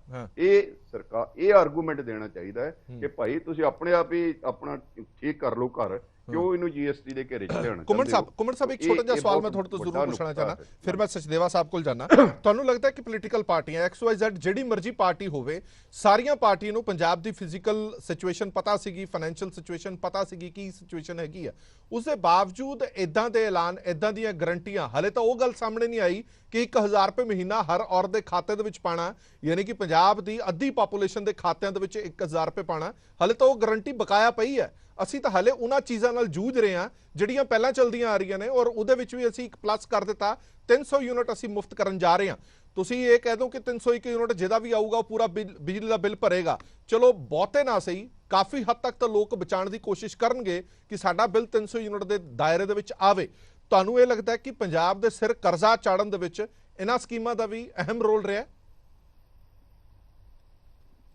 ਦੇਖੋ, ਮੈਂ ਤੇ ਇਹ ਸਮਝਦਾ ਕਿ ਜਿਹੜਾ ਅਨਵਾਂਟਡ ਜਿਹੜੀਆਂ ਨਾ ਗੈਰ ਤਰਕਸੰਗਤ ਸਬਸਿਡੀਆਂ ਜਾਂ ਮੁਫਤਖੋਰੀਆਂ ਨੇ, ਉਹਨਾਂ ਕਰਕੇ ਤੇ ਟੈਕਸ ਕਲੈਕਸ਼ਨ ਨਾ ਕਰਨ ਕਰਕੇ ਇਹ ਪੰਜਾਬ ਦੇ ਸਿਰ ਕਰਜ਼ਾ ਚੜਿਆ ਤੇ ਫਾਈਨੈਂਸ਼ੀਅਲ ਮਿਸਮੈਨੇਜਮੈਂਟ ਨਾਲ ਕਰਜ਼ਾ ਚੜਿਆ। ਔਰ ਇਹਦੇ ਵਿੱਚ ਪਹਿਲੀਆਂ ਸਾਰੀਆਂ ਪਾਰਟੀਆਂ ਜ਼ਿੰਮੇਵਾਰ ਨੇ ਪਿਛਲੇ 30 ਸਾਲਾਂ ਤੋਂ ਲਗਾਤਾਰ। ਜੀ 1980 ਦੇ ਵਿੱਚ ਪੰਜਾਬ ਦੇ ਸਿਰ ਕਰਜ਼ਾ 1009 ਕਰੋੜ ਦਾ ਸੀਗਾ ਤੇ ਈਵਨ 3-4 ਦੇ ਵਿੱਚ ਵੀ 29,000 ਕਰੋੜ ਦਾ ਸੀਗਾ।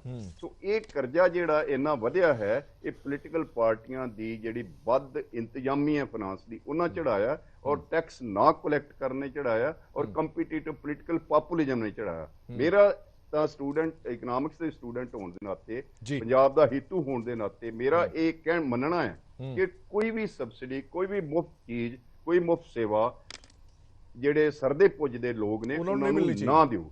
ਜਦੋਂ ਪੰਜਾਬ ਵਰਗੇ ਸੂਬੇ 'ਚ ਤੁਸੀਂ ਆਟਾ ਦਾਲ ਸਕੀਮ ਜਿਹੜੀ ਹੈ, ਇਹ ਸੈਂਟਰ ਗਵਰਨਮੈਂਟ ਤਾਂ ਦੇ ਰਹੀ ਹੈ 1.43 ਕਰੋੜ ਲੋਕਾਂ ਨੂੰ, ਤੁਸੀਂ ਆਪਣੇ ਕੋਲੋਂ ਹੋਰ ਐਡ ਕਰ ਦਿੱਤਾ ਹੈਗਾ।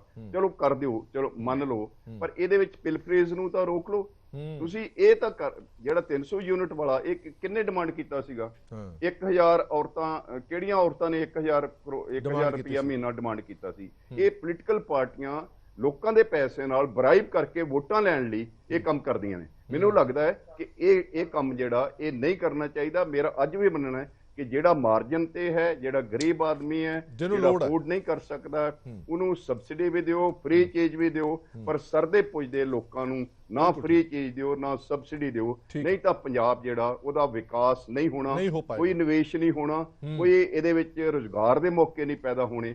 ਤੇ ਪਹਿਲਾਂ ਹੀ ਤੁਹਾਡਾ 30 ਸਾਲਾਂ ਤੋਂ ਗਰੋਥ ਰੇਟ ਜਿਹੜਾ ਸਟੇਟ ਦਾ ਹੈ, ਉਹ ਐਸ ਲਗਾਤਾਰ ਜਿਹੜੀਆਂ ਬਾਕੀ ਸਟੇਟਾਂ ਨਾਲੋਂ ਥੱਲੇ ਜਾ ਰਿਹਾ, ਨੈਸ਼ਨਲ ਐਵਰੇਜ ਨਾਲੋਂ ਥੱਲੇ ਜਾ ਰਿਹਾ। ਔਰ ਨਿਵੇਸ਼ ਦੀ ਇਨਵੈਸਟਮੈਂਟ GDP ਰੇਸ਼ੋ ਹੈ, ਉਹ ਜਿਹੜਾ ਸਾਡਾ 1995-96 ਦੇ ਵਿੱਚ 30% ਸੀ, ਅੱਜ 15% ਹੈ, ਜਦੋਂ ਕਿ ਦੋਸਤਾਂ ਦਾ ਡਬਲ ਹੈ ਸਾਡੇ ਐਵਰੇਜ ਜਿਹੜੀ। ਬਿਲਕੁਲ ਠੀਕ ਹੈ। ਇਹ ਇਨਵੈਸਟਮੈਂਟ ਇਸ ਲਈ ਵੈਲਫੇਅਰ ਸਕੀਮਸ ਹੈ ਗਰੋਥ ਹੋਣਾ, ਇਸ ਲਈ ਵੈਲਫੇਅਰ ਸਕੀਮਸ ਹੈ ਜਿਹੜੀਆਂ ਨਿਵੇਸ਼ ਉਹਨਾਂ ਲੋਕਾਂ ਨੂੰ ਦੇਣੀਆਂ ਚਾਹੀਦੀਆਂ ਨੇ। ਨਾ ਇੰਪਲੋਇਮੈਂਟ ਇਸ ਵੇਲੇ ਪੰਜਾਬ 'ਚ 22-25 ਲੱਖ ਲੋਕ ਬੇਰੁਜ਼ਗਾਰ ਨੇ। ਮੈਂ ਚਾਹੁੰਦਾ ਕਿ ਜਿਹੜੀਆਂ ਬਿਨਾਂ ਸੋਚੇ ਸਮਝੇ ਸਬਸਿਡੀਆਂ ਤੇ ਪ੍ਰੀ ਬੀਜ ਅਨਾਉਂਸ ਕਰਨੀਆਂ ਨੇ, ਇਹ ਵਿਨਾਸ਼ ਦਾ ਰਸਤਾ ਹੈ, ਵਿਕਾਸ ਦਾ ਰਸਤਾ ਨਹੀਂ ਹੈ। ਤੁਸੀਂ ਲੋਕਾਂ ਨੂੰ ਐਮਪਾਵਰ ਕਰੋ। ਤੁਸੀਂ ਇੰਪਲੋਇਮੈਂਟ ਤਾਂ ਜੇ ਦੇ ਰਹੇ ਹੋ ਬੇਸਿਕ ਵੇ ਤੇ, ਇੰਪਲੋਇਮੈਂਟ ਜਨਰੇਟ ਨਹੀਂ ਕਰ ਰਹੇ, ਪ੍ਰਾਈਵੇਟ ਇਨਵੈਸਟਮੈਂਟ ਆ ਨਹੀਂ ਰਹੀ, ਤਾਂ ਕਿੱਥੋਂ ਵਿਕਾਸ ਹੋਏਗਾ, ਕਿੱਥੋਂ ਇੰਪਲੋਇਮੈਂਟ ਜਨਰੇਟ ਹੋਏਗੀ, ਕਿੱਥੋਂ ਪ੍ਰਵਾਸ ਰੁਕੇਗਾ? ਇਹ ਸਾਰਾ ਕੁਝ ਵੱਡੇ ਮਸਲੇ ਨੇ। ਮੈਨੂੰ ਲੱਗਦਾ ਹੈ ਕਿ ਇਹ ਜਿਹੜੀਆਂ ਚੀਜ਼ਾਂ ਨੇ, ਇਹਨਾਂ ਨੂੰ ਰਿਵਿਊ ਕਰਨ ਦੀ ਲੋੜ। ਠੀਕ ਹੈ। ਘੁੰਮਣ ਸਾਹਿਬ ਦਾ ਕਹਿਣ ਦਾ ਭਾਵ ਇਹ ਹੈ ਕਿ ਲੋਕਾਂ ਨੂੰ ਇੰਨਾ ਕੁ ਸਸ਼ਕਤ ਜ਼ਰੂਰ ਬਣਾ ਦਿੱਤਾ ਜਾਵੇ ਕਿ ਉਹਨਾਂ ਦੀ ਕੋਈ ਝਾਕ ਹੀ ਨਾ ਰਹੇ ਕਿ ਸਰਕਾਰਾਂ ਸਾਨੂੰ ਮੁਫਤ ਕੋਈ ਚੀਜ਼ ਦੇਣਗੀਆਂ, ਬਿਜਲੀ, ਆਟਾ, ਦਾਲ, ਇਹ ਚੀਜ਼ਾਂ ਮੁਫਤ ਦੀ ਜ਼ਰੂਰਤ ਹੀ ਨਾ ਪਵੇ। ਲੋਕਾਂ ਨੂੰ ਇੰਨਾ ਕੁ ਸਸ਼ਕਤ ਆਪਣੇ ਪੈਰਾਂ ਤੇ ਖੜਾ ਕਰ ਦਵੋ। ਸਚਦੇਵਾ ਸਾਹਿਬ ਕੋਲ ਚੱਲਦੇ ਹਾਂ। ਸਚਦੇਵਾ ਸਾਹਿਬ, ਤੁਹਾਡੇ ਜਿਹੜੇ ਉਦਯੋਗਿਕ ਘਰਾਣੇ ਨੇ ਜਾਂ ਉਦਯੋਗਿਕ ਭਰਾ ਨੇ ਜਾਂ ਛੋਟੇ ਬਿਜ਼ਨਸਮੈਨ ਨੇ, ਉਹ ਇਸ ਬਜਟ ਨਾਲੋਂ ਕੋਈ ਬਹੁਤੇ ਖੁਸ਼ ਨਜ਼ਰ ਨਹੀਂ ਆ ਰਹੇ। ਕੱਲ ਵੀ ਮੈਂ ਡਿਬੇਟ ਕੀਤੀ ਸੀ ਤਾਂ ਸਾਈਕਲ ਇੰਡਸਟਰੀ ਹੋਵੇ ਜਾਂ ਹੋਜਰੀ ਵਾਲੇ ਹੋਣ ਜਾਂ ਸਪੋਰਟਸ ਵਾਲੇ ਹੋਣ, ਉਹ ਸਾਰੇ ਹੀ ਨਿਰਾਸ਼ ਸੀਗੇ ਕਿ ਕਹਿੰਦੇ ਕਿ ਸਾਡੇ ਲਈ ਇਸ ਬਜਟ ਦੇ ਵਿੱਚ ਕੁਝ ਨਹੀਂ ਹੈ। ਖਾਸ ਤੌਰ ਤੇ ਬਿਜਲੀ ਦੇ ਪੱਖੋਂ ਉਹਨਾਂ ਨੇ ਕਿਹਾ ਕਿ ਇਲੈਕਟ੍ਰਿਸਿਟੀ ਦੇ ਲਈ ਸਾਨੂੰ ਇੱਥੋਂ ਤੱਕ ਕਿਹਾ ਜਾ ਰਿਹਾ ਕਿ ਐਡਵਾਂਸ ਬਿੱਲ ਪੇ ਕਰੋ, ਸਾਨੂੰ ਕਿਸੇ ਤਰ੍ਹਾਂ ਦੀ ਕੋਈ ਵੱਡੀ ਰਿਆਇਤ ਵੀ ਨਹੀਂ ਹੈਗੀ ਹੈ।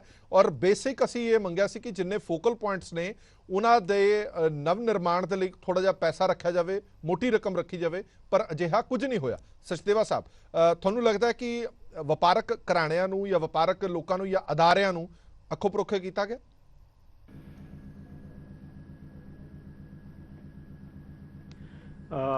देखो हरप्रीत जी, जो देखिए पंजाब की इकोनॉमी की सिचुएशन जी और पंजाब की सिचुएशन को देखते 100 करोड़ रुपया फोकल पॉइंट्स लिए देना, ਜਿਹੜਾ कि पिछले साल 50 करोड़ सी, उस तो पहले 0 ਸੀਗਾ जी। तो जे 100 करोड़ दे रहे ने तो मैं समझना भी पिछले वालों नालों डबल है। और ਬੈਟਰ ਹੈ ਐਸੀ ਸਿਚੁਏਸ਼ਨ ਦੇ ਵਿੱਚ ਇੰਨਾ ਕੁਝ ਹੀ ਮਿਲਣਾ। ਔਰ ਜਿਹੜਾ ਇੱਕ ਇੰਡਸਟਰੀਅਲ ਪਾਲਿਸੀ ਦੀ ਫਿਸਕਲ ਇਨਸੈਂਟਿਵ ਹੈ ਉਹਦੇ ਅਗੇਂਸਟ ਵੀ 100 ਕਰੋੜ ਰੁਪਇਆ ਦਿੱਤਾ ਗਿਆ। ਇਹ ਦੋਨੋਂ 100 ਕਰੋੜ ਰੁਪਇਆ ਇੰਡਸਟਰੀ ਦੇ ਵਾਸਤੇ ਦੇਣਾ ਔਰ industry the we I think ਕੋਈ 27% ਇਹਨਾਂ ਨੇ ਇਨਕਰੀਜ਼ ਦਿੱਤੀ ਹੈਗੀ ਹੈ ਜਿਹੜੀ ਟੈਕਸ ਦੇ ਵਿੱਚ ਜਿਹੜਾ ਦੇ ਰਹੇ ਨੇ ਗਵਰਨਮੈਂਟ ਵੱਲੋਂ। ਤੇ ਮੈਂ ਇਹਨੂੰ ਤੇ ਮੈਂ ਮਾੜਾ ਨਹੀਂ ਸਮਝਦਾ, ਇਹ ਠੀਕ ਹੈ। ਬਾਕੀ ਪੋਜੀਸ਼ਨ ਇਹ ਹੈ ਕਿ ਜਿਹੜੀ ਘੁੰਮਣ ਸਾਹਿਬ ਨੇ ਗੱਲ ਕਹੀ ਹੈ ਵੀ ਇਹ ਜਿਹੜੀ ਸਰਕਾਰ ਸੌਂ ਜਾਵੇ ਕਿ ਸਾਨੂੰ ਤੇ ਪੈਸੇ ਮਿਲਣੇ ਹੀ ਮਿਲਣੇ ਨੇ, ਸਾਡਾ GST ਦਾ ਗੈਪ ਪੂਰਾ ਹੋਣਾ ਹੀ ਹੋਣਾ ਹੈ, ਇੱਕ ਪੈਨਸ਼ਨ ਲੱਗੀ ਹੈ ਪੈਨਸ਼ਨ ਆ ਹੀ ਜਾਣੀ ਹੈ, ਉਹ ਚੀਜ਼ਾਂ ਵਾਕਈ ਹੀ ਗਲਤ ਨੇ। ਉਹਨਾਂ ਨੂੰ ਸਾਨੂੰ ਸੁਧਾਰਨਾ ਚਾਹੀਦਾ ਸੀ। ਅਸੀਂ ਹਰ 2 ਸਾਲ ਤੋਂ ਕਹਿ ਰਹੇ ਹਾਂ ਕਿ ਅਗਲੀ ਸਰਕਾਰ ਵਾਸਤੇ GST ਦਾ ਰੈਵਨਿਊ ਗੈਪ ਪੂਰਾ ਕਰਨਾ ਬਹੁਤ ਔਖਾ ਹੈ, ਇਹਨੂੰ ਕੁਝ ਮੈਕੈਨਿਜ਼ਮ ਬਣਾਓ, ਇਹਦਾ ਕੋਈ ਹੱਲ ਕੱਢੋ, ਲੇਕਿਨ ਕਿਸੇ ਨੇ ਕੋਸ਼ਿਸ਼ ਨਹੀਂ ਕੀਤੀ। ਔਰ ਨਵੀਂ ਸਰਕਾਰ ਵਾਸਤੇ ਵਾਕਈ ਜੇ ਕੱਲ ਡਿਸੀਜਨ ਨਹੀਂ ਹੁੰਦਾ ਤੇ ਬਹੁਤ ਔਖਾ ਕੰਮ ਹੋਏਗਾ। ਦੂਸਰਾ ਹਰਪ੍ਰੀਤ ਜੀ ਮੈਂ ਚਾਹੂੰਗਾ ਕਹਿਣਾ ਕਿ ਜਿਹੜੀ ਜੋ ਇਸ ਵੇਲੇ ਸਾਡੇ ਕੋਲ ਹੈ, ਜੇ ਰੈਵਨਿਊ ਡੈਫੀਸਿਟ ਗਵਰਨਮੈਂਟ ਪੂਰਾ ਨਹੀਂ ਕਰਦੀ ਔਰ 5-7% ਆਪਣਾ ਰੈਵਨਿਊ ਨਹੀਂ ਵਧਾ ਕੇ ਵਿਖਾਉਂਦੀ, ਕੋਈ ਵੀ ਸਬਸਿਡੀ ਦੇਣ ਦਾ ਹੱਕ ਨਹੀਂ ਹੈ ਸਰਕਾਰ ਨੂੰ। ਰੈਵਨਿਊ ਡੈਫੀਸਿਟ ਕਰਕੇ ਸਬਸਿਡੀ ਦੇਣਾ ਤੇ ਬਹੁਤ ਵੱਡੀ ਇੱਕ ਮੈਂ ਕਹਾਂਗਾ ਸਜ਼ਾ ਹੈ ਲੋਕਾਂ ਨੂੰ ਦੇਣ ਵਾਲੀ, ਜਿਨ੍ਹਾਂ ਨੂੰ ਅਸੀਂ ਕਹਿੰਦੇ ਸੀ ਕਿ ਬੱਚਾ ਜੰਮਦਿਆਂ 1 ਲੱਖ ਰੁਪਏ ਦਾ ਉਹਦੇ ਤੇ ਕਰਜ਼ਾ ਜੀ ਇੱਕ ਬੱਚੇ ਤੇ ਜੰਮਦਿਆਂ ਹੀ, ਤੇ ਅਸੀਂ ਜੇ ਲੱਖ ਨੂੰ 1.25 ਕਰ ਦਾਂਗੇ 1.5 ਕਰ ਦਿਆਂਗੇ ਪੰਜਾਬ ਦੇ ਬੱਚੇ ਦੇ ਵਾਸਤੇ ਜਾਂ ਸਾਰੇ ਲੋਕਾਂ ਵਾਸਤੇ, ਤੇ ਕਿੱਥੋਂ ਤੱਕ ਇਹ ਕੰਮ ਠੀਕ ਚੱਲੇਗਾ। ਸੋ ਇਸ ਸਿਚੁਏਸ਼ਨ ਨੂੰ ਇਮੀਡੀਏਟਲੀ ਇੱਕ ਕਾਨੂੰਨ ਬਣਨਾ ਚਾਹੀਦਾ ਗਵਰਨਮੈਂਟ ਆਫ ਇੰਡੀਆ ਦਾ, ਇੱਕ ਪਾਰਲੀਮੈਂਟ ਦਾ, ਕਿ ਤੁਸੀਂ ਕੋਈ ਵੀ ਰੈਵਨਿਊ ਡੈਫੀਸਿਟ ਵਿਖਾ ਕੇ ਸਬਸਿਡੀਆਂ ਨਹੀਂ ਦੇ ਸਕਦੇ। ਤੁਸੀਂ ਰੈਵਨਿਊ ਵਧਾ ਕੇ ਜਨਰੇਟ ਕਰਕੇ ਆਪਣੀ ਇਨਕਮ ਵਧਾ ਕੇ ਫਿਰ ਸਬਸਿਡੀ ਦਿਓ, ਉਹ ਬਹੁਤ ਅੱਛੀ ਹੈ। अच्छा सचदेवा साहब ਤੁਹਾਨੂੰ ਇੱਕ ਛੋਟਾ ਜਿਹਾ ਸਵਾਲ ਮੈਂ ਹੋਰ ਲੈ ਲਾਂ, ਇੱਕ ਛੋਟਾ ਜਿਹਾ ਸਵਾਲ ਸਚਦੇਵਾ ਸਾਹਿਬ ਮੈਂ ਜ਼ਰੂਰ ਲੈਣਾ, ਥੋੜਾ ਪੋਲੀਟੀਕਲ ਸਵਾਲ ਵੀ ਹੋ ਸਕਦਾ ਸਾਰੀਆਂ ਪਾਰਟੀਆਂ ਲਈ ਹੈ। ਕੀ ਤੁਹਾਨੂੰ ਲੱਗਦਾ ਹੈ ਕਿ ਜਿਹੜੀਆਂ ਵੀ ਪਾਰਟੀਆਂ ਲੋਕਾਂ ਲਈ ਕਿਸੇ ਵੀ ਤਰ੍ਹਾਂ ਦਾ ਕੋਈ ਵਾਅਦਾ ਕਰਦੀਆਂ ਨੇ ਕਿ ਜੇ ਅਸੀਂ ਸੱਤਾ ਦੇ ਵਿੱਚ ਆਏ ਤਾਂ ਫਲਾਣਾ ਚੀਜ਼ ਦੇ ਦਾਂਗੇ, ਫਲਾਣੀ ਚੀਜ਼ ਦੇ ਦਾਂਗੇ, ਫਲਾਣੀ ਚੀਜ਼ ਦੇ ਦਾਂਗੇ, ਉਹਦੇ ਨਾਲ ਉਹਨਾਂ ਨੂੰ ਵਸੀਲੇ ਵੀ ਦੱਸਣੇ ਬੜੇ ਜ਼ਰੂਰੀ ਨੇ ਕਿ ਉਹ ਚੀਜ਼ ਆਏਗੀ ਕਿੱਥੋਂ, ਅਸੀਂ ਕਿੱਥੋਂ ਜਨਰੇਟ ਕਰਾਂਗੇ। ਮੌਜੂਦਾ ਸਰਕਾਰ ਦੇ ਕੁਝ ਲੀਡਰ ਵੀ ਇਹ ਦਾਅਵੇ ਕਰਦੇ ਸੀਗੇ ਕਿ ਅਸੀਂ ਨਿਸ਼ਾਨਦੇਹੀ ਕੀਤੀ ਪਈ ਹੈ ਵੀ ਆ 5500 ਕਰੋੜ ਰੁਪਈਆ ਫਲਾਣੀ ਜਗ੍ਹਾ ਤੇ ਪਿਆ, 6000 ਕਰੋੜ ਫਲਾਣੀ ਜਗ੍ਹਾ ਤੇ ਪਿਆ, 7500 ਕਰੋੜ ਫਲਾਣੀ ਜਗ੍ਹਾ ਤੇ ਪਿਆ। ਹੁਣ ਉਹ ਜਗ੍ਹਾ ਲੱਭ ਨਹੀਂ ਰਹੀ, ਉਹ ਥਾਂ ਹੀ ਨਹੀਂ ਲੱਭ ਰਹੀ ਕਿ ਕਿੱਥੇ ਕਿੱਥੇ ਪੈਸਾ ਪਿਆ, ਕਿੱਥੋਂ ਕਿੱਥੋਂ ਚੁੱਕ ਕੇ ਲਿਆ ਕੇ ਅਸੀਂ ਲੋਕਾਂ ਨੂੰ ਦੇਣਾ। ਮਤਲਬ ਵਾਅਦੇ ਤੁਸੀਂ ਕਰੋ, ਤੁਸੀਂ ਕਹੋ ਕਿ ਅਸੀਂ ਆ ਤੁਹਾਨੂੰ ਫ੍ਰੀ ਦੇਵਾਂਗੇ, ਸੱਤਾ ਦੇ ਵਿੱਚ ਆ ਕੇ ਕਰਜ਼ਾ ਲੈ ਕੇ ਉਹ ਚੀਜ਼ਾਂ ਪੂਰੀਆਂ ਕਰੋ, ਉਹ ਕਿੱਥੋਂ ਦਾ ਇਨਸਾਫ ਹੈ?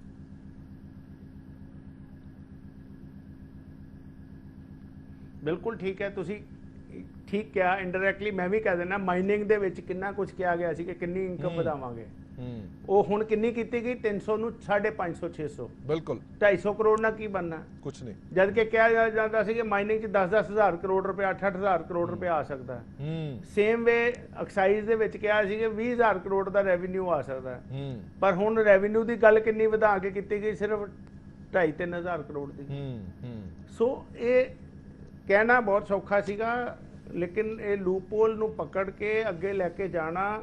ਪਰ ਉਸ ਤੋਂ ਪਹਿਲੇ ਵੀ ਜ਼ਰੂਰੀ ਹੈ ਕਿ ਬਜਟ ਵੀ ਮੈਂ ਪੋਲੀਟੀਕਲ ਪਾਰਟੀਆਂ ਨੂੰ ਵੀ ਰਿਕੁਐਸਟ ਕਰਾਂਗਾ ਪਾਸ ਹੀ ਨਾ ਹੋਣ ਦਿੱਤਾ ਜਾਏ ਜਦ ਤੱਕ ਰੈਵਨਿਊ ਡੈਫੀਸਿਟ ਹੈ, ਕਿਸੇ ਨੂੰ ਕੋਈ ਸਬਸਿਡੀ ਨਾ ਦਿੱਤੀ ਜਾਏ, ਸਾਰਾ ਕੁਝ ਰੋਕਿਆ ਜਾਏ। ਰੈਵਨਿਊ ਪੂਰਾ ਹੋਏਗਾ, ਸਾਰੇ ਲੋਕ ਮਦਦ ਕਰਨ, ਫਿਰ ਇਹ ਸਬਸਿਡੀਆਂ ਦਿੱਤੀਆਂ ਜਾਣ, ਫਿਰ ਅਸੀਂ ਖੁਸ਼ ਹਾਂ ਕਿ ਹਾਂ ਜੀ ਸਾਡਾ ਰੈਵਨਿਊ ਘਟਿਆ, ਕੋਈ ਗੱਲ ਨਹੀਂ। ਪਰ ਸਵਾਲ ਇਹ ਖੜਾ ਹੁੰਦਾ ਕਿ ਉਹ ਲੋਕ ਜਿਨ੍ਹਾਂ ਲੋਕਾਂ ਨੇ ਇਸ ਆਸ ਤੇ ਵੋਟ ਪਾਈ ਹੁੰਦੀ ਹੈ ਕਿ ਸਰਕਾਰ ਆਏਗੀ ਤੇ ਸਾਨੂੰ 300 ਯੂਨਿਟ ਮੁਫਤ ਬਿਜਲੀ ਮਿਲੇਗੀ, ਸਰਕਾਰ ਆਏਗੀ ਤੇ 1000 ਰੁਪਇਆ ਸਾਡੇ ਖਾਤੇ ਦੇ ਵਿੱਚ ਪਏਗਾ, ਸਰਕਾਰ ਆਏਗੀ ਤੇ ਆਟਾ ਤੇਲ ਦੇ ਨਾਲ ਘਿਓ ਵੀ ਦੇਗੀ, ਉਹਨਾਂ ਲੋਕਾਂ ਨੂੰ ਜਵਾਬ ਕੀ ਦਿੱਤਾ ਜਾਏਗਾ? ਇਹ ਵੀ ਸਵਾਲ ਜ਼ਰੂਰ ਖੜਾ ਹੁੰਦਾ। ਉਹ ਗੱਲ ਬਿਲਕੁਲ ਠੀਕ ਹੈ ਕਿ ਇਹ ਜਿਵੇਂ ਸ਼ੁਰੂਆਤ ਦੇ ਵਿੱਚ ਘੁੰਮਣ ਸਾਹਿਬ ਨੇ ਕਿਹਾ ਕਿ ਰਿਸ਼ਵਤ ਲੈ ਕੇ ਜਦੋਂ ਵੋਟਾਂ ਖਰੀਦੀਆਂ ਜਾਂਦੀਆਂ ਨੇ ਫਿਰ ਜਵਾਬਦੇਹੀ ਤੁਹਾਡੀ ਹੈ ਕਿ ਰਿਸ਼ਵਤ ਲੈ ਕੇ ਜਿਹੜੀ ਵੋਟ ਲਈਏ ਤਾਂ ਰਿਸ਼ਵਤ ਨੂੰ ਮੋੜੋ ਵੀ ਹੁਣ ਤੁਸੀਂ, ਔਰ ਇਹਦੇ ਲਈ ਜ਼ਿੰਮੇਵਾਰ ਪਾਰਟੀਆਂ ਹੋਣੀਆਂ ਚਾਹੀਦੀਆਂ, ਨਾ ਕਿ ਸੂਬੇ ਦੀ ਜਨਤਾ ਹੋਣੀ ਚਾਹੀਦੀ ਹੈ। ਮੋਂਟੀ ਸਹਿਗਲ ਸਾਹਿਬ ਕੋਲੋਂ ਇੱਕ ਸਵਾਲ ਦਾ ਜਵਾਬ ਲੈ ਲੈਂਦੇ ਹਾਂ। ਹਾਂਜੀ ਸਹਿਗਲ ਸਾਹਿਬ, ਤੁਸੀਂ ਕੁਝ ਐਡ ਆਨ ਕਰਨਾ ਚਾਹੁੰਦੇ?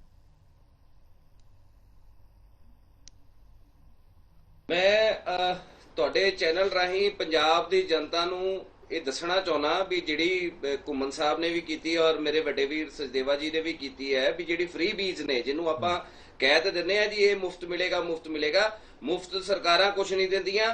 ਅੱਜ ਪੰਜਾਬ ਦੀ ਸਰਕਾਰ 6 ਰੁਪਏ ਲੀਟਰ ਤੁਹਾਡੇ ਤੋਂ ਡੀਜ਼ਲ 'ਚ ਐਕਸਟਰਾ ਚਾਰਜ ਕਰ ਰਹੀ ਹੈ ਹਿਮਾਚਲ ਨਾਲੋਂ, ਤੇ ਇਹ ਪੈਸਾ ਤੁਹਾਡੀ ਇੱਕ ਜੇਬ 'ਚੋਂ ਕੱਢਦੇ ਨੇ, ਦੂਜੀ ਜੇਬ 'ਚ ਪਾਉਂਦੇ ਨੇ। ਹੁਣ ਹਾਲਾਤ ਇਹ ਨੇ ਵੀ ਅਸੀਂ ਇਹ ਦੇਖ ਰਹੇ ਹਾਂ ਵੀ ਇਧਰਲੀ ਜੇਬ 'ਚੋਂ ਤੇ ਕੱਢੀ ਜਾ ਰਹੇ ਨੇ, ਇਧਰਲੀ ਜੇਬ 'ਚ ਕਦੋਂ ਪਾਉਣਗੇ ਇਹ ਦੇਖਣ ਵਾਲੀ ਗੱਲ ਹੈਗੀ ਹੈ। ਸੋ ਕਿਸਾਨ ਨੂੰ ਜੇ 300 ਯੂਨਿਟ ਫ੍ਰੀ ਦੇ ਰਹੇ ਨੇ ਤੇ 6 ਰੁਪਏ ਲੀਟਰ ਡੀਜ਼ਲ ਮਹਿੰਗਾ ਵੇਚ ਰਹੇ ਨੇ। ਸੋ ਇਹ ਫ੍ਰੀ ਬੀਜ਼ ਕੁਝ ਨਹੀਂ ਹੈਗੀਆਂ, ਬੇਵਕੂਫ ਬਣਾ ਰਹੇ ਨੇ, ਹੋਰ ਕੁਝ ਨਹੀਂ ਹੈਗਾ।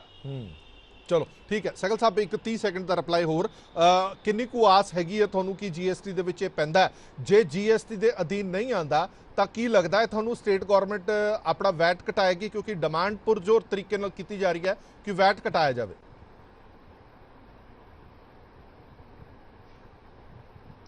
ਦੇਖੋ ਹਰਪ੍ਰੀਤ ਜੀ, ਹਜੇ ਤੱਕ ਤਾਂ ਮੈਨੂੰ ਸੱਚੀ ਗੱਲ ਤੇ ਇਹੀ ਹੈ ਵੀ ਕੋਈ ਉਮੀਦ ਨਹੀਂ ਹੈ ਵੀ ਇਹਦੀ ਜੀਐਸਟੀ ਦੇ ਵਿੱਚ ਇਹ ਆਏ ਪ੍ਰੋਡਕਟ ਪੈਟਰੋਲ ਔਰ ਡੀਜ਼ਲ, ਕਿਉਂਕਿ ਤੁਹਾਨੂੰ ਮੈਂ ਦੱਸਿਆ ਵੀ ਸਟੇਟਾਂ ਇਹਦੇ ਵਾਸਤੇ ਬਿਲਕੁਲ ਰਾਜੀ ਨਹੀਂ ਹੈਗੀਆਂ। ਦੂਸਰੀ ਗੱਲ ਇਹ ਹੈਗੀ ਹੈ ਵੀ ਜੇ ਜੀਐਸਟੀ ਦੇ ਵਿੱਚ ਵੀ ਆ ਜਾਂਦਾ ਹੈ ਤੇ ਇੱਕ ਅੱਜ ਗੱਲ ਹੋਰ ਚੱਲ ਰਹੀ ਸੀ ਵੀ ਇੱਕ ਐਡੀਸ਼ਨਲ 12% ਦਾ ਟੈਕਸ ਸਟੇਟ ਗਵਰਨਮੈਂਟਸ ਨੂੰ ਅਲਾਉ ਕਰ ਦੇਣਗੇ, ਕੱਲ ਨੂੰ ਉਹ ਫਿਰ ਕੋਈ ਐਡੀਸ਼ਨਲ ਸੈਸ ਵੀ ਲਗਾ ਲੈਣਗੇ।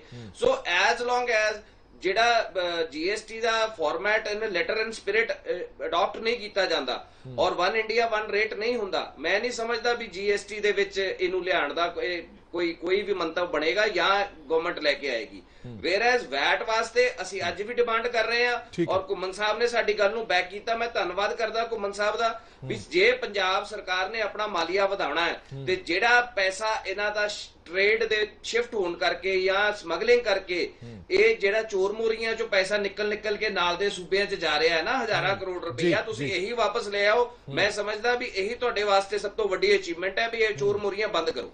ਬਿਲਕੁਲ, ਬਹੁਤ ਬਹੁਤ ਧੰਨਵਾਦ ਸਾਰੇ ਮਹਿਮਾਨਾਂ ਦਾ, ਕਿਉਂਕਿ ਬੜੇ ਸਰਲ ਸ਼ਬਦਾਂ ਦੇ ਵਿੱਚ ਸਮਝਾਉਣਾ ਬੜਾ ਜ਼ਰੂਰੀ ਸੀ ਲੋਕਾਂ ਨੂੰ ਕਿ ਪੰਜਾਬ ਦੀ ਮੌਜੂਦਾ ਸਥਿਤੀ ਕੀ ਹੈ, ਇਸ ਦੇ ਲਈ ਮੌਜੂਦਾ ਸਰਕਾਰ ਕਿੰਨੀ ਕੁ ਜ਼ਿੰਮੇਵਾਰ ਹੈ, ਪਿਛਲੀਆਂ ਸਰਕਾਰਾਂ ਕਿੰਨੀਆਂ ਕੁ ਜ਼ਿੰਮੇਵਾਰ ਸੀਗੀਆਂ। ਆਉਣ ਵਾਲਾ ਸਮਾਂ ਬੜਾ ਚੁਣੌਤੀ ਭਰਪੂਰ ਰਹਿਣ ਵਾਲਾ ਹੈ ਜਦੋਂ ਤੁਹਾਡਾ ਜੀਐਸਟੀ ਦਾ ਕੰਪੋਨੈਂਟ ਵੀ ਉਹ ਵਾਲਾ ਬੰਦ ਹੋਣ ਵਾਲਾ ਜਿਹੜਾ ਕੰਪਨਸੇਟ ਤੁਹਾਨੂੰ ਕੀਤਾ ਜਾਂਦਾ ਸੀਗਾ, ਜਿਸ ਦੇ ਲਈ ਤੁਹਾਡੀਆਂ ਲਾਇਬਿਲਿਟੀਜ਼ ਹੁਣ ਵਧਣ ਵਾਲੀਆਂ ਨੇ, ਐਸੈਟ ਤੁਹਾਡੇ ਉੱਥੇ ਹੀ ਖੜੇ ਨੇ। ਤਾਂ ਅਜਿਹੇ ਦੇ ਵਿੱਚ ਸਰਕਾਰ ਦੇ ਅੱਗੇ ਵੱਡੀਆਂ ਚੁਣੌਤੀਆਂ ਨੇ, ਲੋਕਾਂ ਨੂੰ ਸਾਰੀਆਂ ਸਹੂਲਤਾਵਾਂ ਵੀ ਦੇਣੀਆਂ, ਲੋਕਾਂ ਨੂੰ ਜਿਹੜੇ ਵਾਅਦੇ ਪੂਰੇ ਕੀਤੇ ਨੇ ਉਹ ਪੂਰੇ ਵੀ ਕਰਨੇ ਨੇ। ਸੋ ਚੁਣੌਤੀਆਂ ਜ਼ਰੂਰ ਨੇ, ਪਰ ਇਹ ਕਿਵੇਂ ਪਾਰ ਲੱਗਣਗੀਆਂ ਇਸ ਤੇ ਨਜ਼ਰ ਰਹੇਗੀ। ਦੇਸ਼ ਦੁਨੀਆ ਦੀ ਬਾਕੀ ਖਬਰਾਂ ਲਈ ਬਣੇ ਰਹੋ ਪੀਟੀਸੀ ਨਿਊਜ਼ ਦੇ ਨਾਲ। ਧੰਨਵਾਦ।